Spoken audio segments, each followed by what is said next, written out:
నమస్తే. ఇన్నాళ్ళు నన్ను సపోర్ట్ చేస్తూ, ఎంకరేజ్ చేస్తూ మీ ప్రేమని నాకు అందిస్తున్న ప్రతి ఒక్కరికి కృతజ్ఞతలు. అలాగే ఈ వీడియో కూడా ఖచ్చితంగా మీకు ఉపయోగపడుతుంది. లైక్, షేర్ అండ్ సబ్స్క్రైబ్ చేసి మీ సపోర్ట్‌ని నాకు అందించండి. అలాగే ఈ వీడియో పట్ల మీకున్న అభిప్రాయాన్ని కామెంట్ సెక్షన్‌లో కామెంట్ చేసి తెలియజేయండి. ఇప్పుడు వీడియోని చూద్దాం. నమస్తే. Welcome to our channel. నేను పద్మిని. ప్రస్తుతం పాటు ప్రముఖ ఆధ్యాత్మికవేత్త, ఆస్ట్రోన్యూమరాలజిస్ట్, ఎనర్జీ వాస్తు స్పెషలిస్ట్, శ్రీ విద్య ఉపాసకులు శ్రీమతి జయప్రద గారు మనతో పాటు ఉన్నారు. మాట్లాడదాం. నమస్కారం అండి. నమస్కారం అండి. మన భారతీయ సంస్కృతి అత్యద్భుతమైనటువంటి సంస్కృతి, అందులో ఎటువంటి సందేహం లేదు. మనల్ని చూస్తూ ఇన్స్పైర్ అవుతూ ఉంది యావత్ ప్రపంచం కూడా. అయితే మనం కూడా తప్పు ద్రోవలోకి వెళ్ళటం అనేది చూస్తూనే ఉన్నాం. దానికి ప్రత్యక్షమైన నిదర్శనం ఇన్ని డివోర్స్ కేసెస్ వెళ్ళటం. ఒకసారి ఒక స్త్రీ ఒకరిని పెళ్లి చేసుకుందంటే ఇంక జీవితాంతం అంతే. ఇంక డివోర్స్ అనే మాటే లేదు. కానీ ప్రేమ ఎక్కడో లోపిస్తోంది. ఖచ్చితంగా ప్రేమ లోపిస్తోందా, ఈగో ఎక్కువ రోల్ ని ప్లే చేస్తోందా అనేది డెఫినెట్ గా అర్థం కానటువంటి విషయం. అలాగే ఇండిపెండెన్సీ అనేది డిపెండెంట్ గా ఎవరు ఉండట్లేదు. అందరూ ఇండిపెండెంట్ గా ఉండడం ఓకే, కానీ at one point of time there is something called adjustment. Definite గా ఉండాలి. అడ్జస్ట్మెంట్, టెంపర్మెంట్ లేకపోతే ఎట్లా? విడిపోవటమే అన్నిటికీ ఆన్సర్ కాదు. కాకపోతే భర్తని భార్య ప్రేమించడం, భార్యని భర్త ప్రేమించడం అనేది ఖచ్చితంగా ఉండాలి. అయితే మీరు చాలా అనాలిసిస్ చేస్తున్నారు, రీసెర్చ్ చేస్తూ ఉన్నారు. ఏ నక్షత్రాల వాళ్ళు, ప్రత్యేకించి అమ్మాయిలు భర్తని ప్రాణప్రదంగా ప్రేమించే వాళ్ళు ఎవరు అంటే మీ రీసెర్చ్ లో మీకు తేలింది ఏంటంటే? తప్పకుండా ఈ 20 ఏళ్లలో చాలా మంది ఉన్నారు చెప్తా దాంట్లో. కాకపోతే ఏంటంటే ఇప్పుడు అమ్మాయిలు దొరకట్లేదు, వీళ్ళ నక్షత్రాలు పెడితే మా పరిస్థితి ఏంటి? దీన్ని బట్టి మీరేదో పెళ్లి చేసుకోమని కాదు, అసలు ఊరికే మీ రీసెర్చ్ లో మీకు తెలిసిన విషయం. తప్పకుండా భర్తని ప్రాణంగా ప్రేమించి, దైవంగా భావించి, ఆయన చెప్పింది వాస్తవంగా నమ్మి, అదే అబద్ధమో నిజమో అయినా సరే ఆయన చెప్పింది కరెక్ట్ అయి ఉండొచ్చు అని చెప్పి 100 మార్క్స్ వేస్తున్న వాళ్ళు ఉన్నారు. ఇవాళ ఉన్నారా? స్టిల్ రైట్ నో ఇప్పుడు కూడా ఉన్నారా వాళ్ళు? అంటే ఒక 40 years నుంచి మనకి వ్యవస్థ మారిపోయింది అన్న. 40 years వరకు ఆడపిల్లకి వివాహం, 40 years బ్యాక్ వివాహం చేస్తే పెళ్ళవగానే తల్లిదండ్రులు చెప్పే మాట ఏంటంటే, అమ్మ ఇంక నుంచి నీకు అంత అత్తగారిల్లే, నీకు ఏదైనా బాధ కష్టం వచ్చినా నీ భర్తకు చెప్పుకో, నీ భర్తే నీకు అన్ని సర్వం, ఇంకా ఆయనే చూసుకుంటాడు, మీ అత్తగారు మామగారు తల్లిదండ్రులు అని అప్పగింతలు అప్పుడు అప్పచెప్పేవాళ్ళు. అలాగే తోడికోడళ్ళు ఉన్న, ఆడబడుచు ఉన్న, అమ్మ మీ చెల్లెలు అనుకోండి, మీ చెల్లె ఆ తప్పు చేస్తే ఎలా శిక్ష వేస్తా నెమ్మగా శిక్ష వేయండి, ఆ పిల్లని ఏమనకండి అని ఇలా అప్పగింతలు ఇచ్చేవాళ్ళు. ఇప్పుడు అలా అప్పగింతలు అవి అలా ఇచ్చినా సరే వాళ్ళు బాగా ఇబ్బందులు పెట్టి పాపం చాలా ఏడిపించేవాళ్ళు 40 years బ్యాక్. మనకు 40 years బ్యాక్ వెళ్ళి మనం చూసుకుంటే మన అమ్మలు పడే కష్టాలు, వాళ్ళ అత్తగారిళ్లలో ఆడవర్షులతో బాధలు, ఎంత చేసినా సాటిస్ఫాక్షన్ లేని బాధలు, వీళ్ళు ఎంత లొంగి పని చేసినా సరే వాళ్ళు ఒప్పుకోకుండా రివెంజ్ వీళ్ళ మీద చేస్తూ ఏదో మేము సాధిస్తున్నాం, మేము పోరాడుతాం, మేము ఆడవర్షులు, మేము అత్తగారులు అని ఏడిపించిన ఏదైతే ఆడవాళ్ళ శత్రువులు అని అన్నారు, ఏదైతే 40 years బ్యాక్ జరిగిందో అప్పుడు అందరు లేడీస్ ఏంటంటే ఎలక్ట్ అయిపోయారు. అసలు మనం ఎందుకు పడాలి ఈ బాధలు, ఎందుకు భరించాలి అని చెప్పి పిల్లలకి సమానత్వాన్ని పెంచేశారు. వాళ్ళు పడే బాధ అది. యాక్చువల్లీ వాళ్ళు పడిన బాధ వల్ల వాళ్ళ పిల్లల్ని సమాధానం పెంచారు. అది ఏమైపోయిందంటే వాళ్ళకి మగపిల్లాడు ఆడపిల్ల సమానం, నువ్వు డైవర్స్ తీసుకుని నేను డైవర్స్ తీసుకుంటాను, నువ్వు పెళ్లి చేసుకుని నేను పెళ్లి చేసుకుంటా, నాకేం అభ్యంతరం లేదు అనే లెవెల్కి వచ్చేస్తుంది. అది వికృతంగా మారిపోయింది. అసలు యాక్చువల్లీ వాళ్ళు అనుకున్న ప్లానింగ్ ఏంటంటే, బాధ ఏంటంటే మనం ఎందుకు ఇంత బాధపడాలి, వీళ్ళు కొట్టి తిట్టి హింసించి.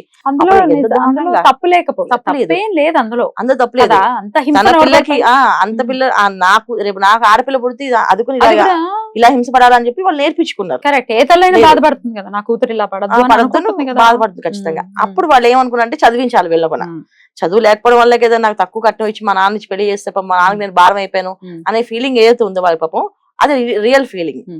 అప్పుడులో చదువు అంత సంజలు అంత పెద్దగా లేకుండా పాపం పిల్లలు పెళ్లి చేసేసి, ఆడపిల్ల అంటేనే ఒక గుదిబండలా అనుకునే రోజుల్లో వివాహాలు చేసుకుని వచ్చిన ఆడవాళ్ళు నేర్పించిన విషయాలు పిల్లలకి ఏంటంటే సమానత్వం, పిల్లలకి కూడా చదివిద్దాము, కష్టం నష్టం, ఆడపిల్ల చదివిద్దాము, రేపు హస్బెండ్తో పడలేకపోతే తన ఉద్యోగం చేసుకుంటుంది. ఏది నిర్ణయం ఇది వికృత ఆనందం దాల్చి ఇప్పుడు వాళ్ళ రోజున అసలు ఇలా ప్రేమించే నక్షత్రాలు ఉన్నాయంటే ఎవరు ప్రేమిస్తారండి ఈ రోజుల్లో? అసలు ఎవరు వింటారు మాట అని రివర్స్ లో మనతో పోట్లాడుతున్నట్టు సిద్ధమైపోయారు. అబ్బాయిలు వాళ్ళు ఉన్నారు ఖచ్చితంగా, అది ఎక్కడికి పోదు, అందులో ఎటువంటి సందేహం లేదు. మనసులో ఎప్పటికీ ఉండే ఆడపిల్లలు ఆ మనసుతో వాళ్ళు వేసుకునే వేషధారణ ఎలా ఉన్నా వాళ్ళ మనసులో ఒక భావం, ఒకసారి వివాహం అయితే ఇంకా మనకి వివాహం అయిపోయినట్టే, సింగిల్ గా బతకడానికి ఇష్టపడతారు తప్ప మళ్ళీ వివాహం చేసుకోరు. ఉన్నారు అలాంటి వాళ్ళు చాలా మంది ఉన్నారు నాన్న. వాళ్ళు వివాహాలు చేసుకుంటున్నారంటే అది ఇంట్లో పెద్దవాళ్ళు నీకంటే తోడు కావాలి, ప్రెజర్ పెట్టి చేయించడం తప్ప, కానీ వీళ్ళ మనసులో స్థానం అలా ఎప్పుడైతే ఒకసారి అయిందో అందే మళ్ళీ చేసుకుని ఇష్టం లేదని వాళ్ళు ఉన్నారు. 100% ఉన్న నక్షత్రాల్లో కొన్ని నక్షత్రాలు ఖచ్చితంగా ఉన్నాయి, చెప్తాను.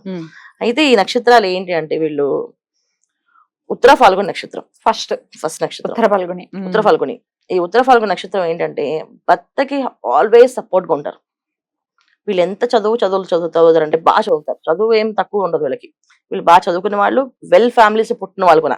ఉత్తర ఫాల్గుని నక్షత్రం అమ్మవారి నక్షత్రం, లక్ష్మీ అమ్మవారి నక్షత్రం, ఐశ్వర్యానికి తక్కువ ఉండదు ఆ నక్షత్రానికి. సో ఈ పిల్ల ఎక్కడ అడుగు పెట్టినా అది ఐశ్వర్యం తాండవం చేస్తుంది. సో అంత శుభమైన జరిగిన నక్షత్రం కొన ఈ నక్షత్రం. అయితే వీళ్ళు అస్సలు ఎంత హంబుల్ గా ఉంటారంటే వీళ్ళు అసలు మా వల్లే మీకు కలిసి వచ్చిందని మాత్రం అనరా. చాలా హంబుల్ గా ఏమైనా సాయం చేయాలా, ఏమైనా హెల్ప్ చేయాలా, భర్తకి ఏమైనా చేయాలా అనే లక్షణంలోనే ఉంటారు వీళ్ళు. పెళ్లి అయిన తర్వాత హస్బెండ్ కి ఎంత సపోర్ట్ గా ఉంటారంటే ఇక పేరెంట్స్ కూడా ఉండరు అంత సపోర్ట్. ఏమోనమ్మా ఆయన అడుగుతా, ఆయన పంపిస్తే వస్తా, లేకపోతే రాను అని చెప్పేసి. ఈ లక్షణం ఎక్కువగా ఈ ఉత్తర ఫాల్గుని నక్షత్రం అమ్మాయిలు. వీళ్ళు ఎలానే ఉంటారు, ఎంత లెవెల్లో ఉన్నా డౌన్ టు ఎర్త్ గా ఉంటారు వీళ్ళు. కింద లెవెల్ ఉన్నా అంతే పరిస్థితి, అడ్జస్ట్ చేసుకుని ఉద్యోగం చేస్తున్నా, అయ్యో నా శాలరీ నేను మీకు ఇచ్చేస్తా మొత్తం వాడేస్తాను హస్బెండ్ అని అనుకోరు.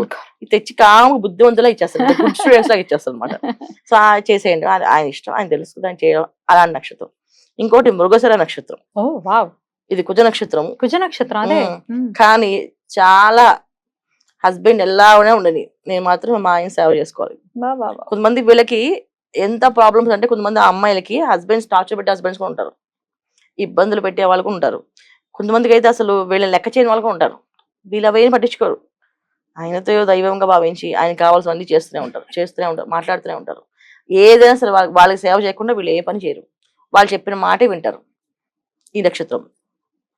తర్వాత ఇంకొక నక్షత్రం శతభిష నక్షత్రం. శతభిష నక్షత్రం వాళ్ళైతే అసలు చాలా బ్యాలెన్స్ పర్సన్స్. ఎంత బ్యాలెన్సింగ్ ఉంటారంటే వీళ్ళు, వాళ్ళ హస్బెండ్ మంచివాడు కాదనుకో మార్చుకుంటారు.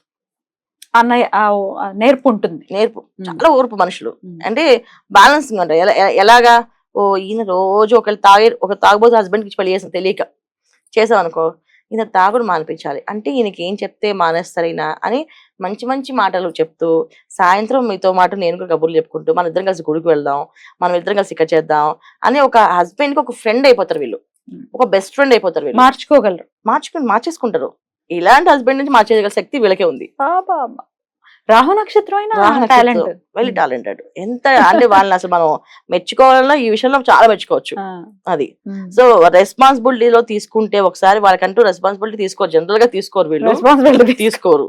నా వల్ల కాదు, నేను చేయలేని చెప్పేస్తారు, మొహం మీద చెప్పేస్తారు. ఎందుకంటే ఏదో చెప్తారు కదా సామెత, అంతరిష్టం కన్నా ఆదినిష్టం మంచిదని చెప్పేసి. సో వీళ్ళు ముందే చెప్పేస్తారు, నా వల్ల కాదు, నేను చేయలేను, ఏమో నా వల్ల అవుతుందో అవుదో, మళ్ళీ మీరు ఇబ్బంది పడతారేమో అని మొహం మీదే చెప్తూ ఉంటారు. కానీ హస్బెండ్ విషయంలో అలా ఉండదు, ఓర్పుగా సహనంగా మార్చుకోవడానికి ప్రయత్నం చేస్తూనే ఉంటారు. ఏదో ఒక ప్రయత్నం, వాళ్ళ హస్బెండ్ మారాలి, వాళ్ళ పిల్లలు బాగుండాలి. సో కుటుంబము అంటే తన కుటుంబం అంటే తన పిల్లలు, తన హస్బెండ్, వీళ్ళు చల్లగుండి చాలు. వీళ్ళ కోసం పూజలు చేస్తారు, వీళ్ళ కోసం ఏమైనా చేస్తారు, వీళ్ళు మారుతారు. వాళ్ళ కోసం వీళ్ళకి పూజలు అవ్వట్లేదు అనుకోండి, పూజ చేస్తే మారుతారని చెప్తే, మా వారు బాగుంటారా పూజ చేస్తే అంటే సరే చేస్తా అని చేస్తారు. నువ్వు బాగుంటే పూజ చేసుకోమంటే నా వల్ల కాదు, నేను అవన్నీ చేయలేను, నేను ఆ ఉపవాసాలు కూడా చేయలేను. అదే నీ భర్తకి బాగుంటుంది ఉపవాసం వాళ్ళు ఈ నక్షత్రం వాళ్ళు, ఈ 3 నక్షత్రాల వాళ్ళు. సూపర్. వీళ్ళు ముగ్గురు అసలు ఎక్కడ వెళ్ళినా అసలు మేము కళ్ళు మూసుకు పెళ్లి చేసుకోవచ్చు వీళ్ళని. అద్భుతం అద్భుతం, చాలా చాలా. సో వీళ్ళకి జాతకాలు కలిసాయా, నాకు లగ్నాలు కలిసాయా అంటే అవన్నీ పక్కన పెట్టేస్తే ప్రేమించడంలో నంబర్ 1 వీళ్ళు. సూపర్, మంచి పిల్లలు. చాలా చాలా అద్భుతంగా తెలియజేశారండి. Super, thank you so much. నమస్తే. నమస్తే అమ్మా, శ్రీమాత్రి నమః.